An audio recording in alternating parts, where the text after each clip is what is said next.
Jacques-Baptiste Denis, bonjour. Bonjour. Vous êtes président de MG France, premier syndicat des médecins généralistes. La réforme des retraites telle que prévue par le projet de loi, avec l'intégration de votre régime de retraite dans un régime universel, vous convient-elle? Pas comme ça, pas complètement. Cette réforme des retraites qui nous est proposée par le gouvernement, on a besoin de l'examiner avec attention, on le fait depuis un moment, mais aujourd'hui les garanties ne sont pas toutes au rendez-vous et je vais vous expliquer pourquoi ces garanties ne sont pas au rendez-vous et qu'est-ce que nous attendons effectivement de la poursuite de la concertation et de la négociation avec le gouvernement.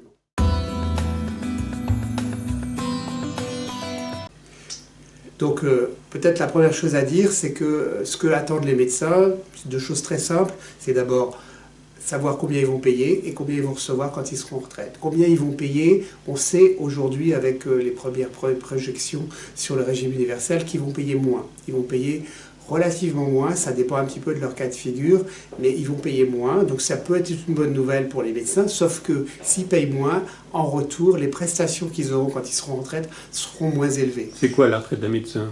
Alors la retraite de médecin aujourd'hui, il faut savoir que ce n'est pas énorme. Par rapport à un salarié, c'est beaucoup moins. Un salarié peut avoir 2/3 de son revenu en remplacement quand il arrive en retraite, voire même dans certains cas presque 3/4. Pour un médecin, c'est toujours moins de la moitié de ses revenus libéraux. Et donc, pourquoi est-ce que c'est comme ça? Parce que le temps de travail est plus court, parce qu'on a des études longues, et donc nos carrières sont courtes. C'est aussi pour ça que les médecins prennent leur retraite tardivement, passé 65, 67 voire plus. Alors vous proposez quoi pour la profession? Alors concrètement, ce que nous proposons, ce que nous souhaitons, c'est que le niveau de prestation atteint, que ce que vont toucher les médecins quand ils vont à la retraite, ne baisse pas.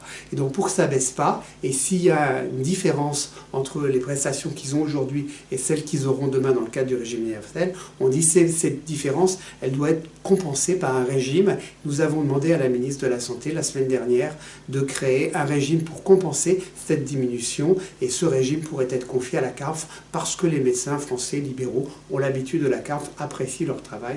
Nous avons donc demandé la création de ce régime. Merci Monsieur le Président.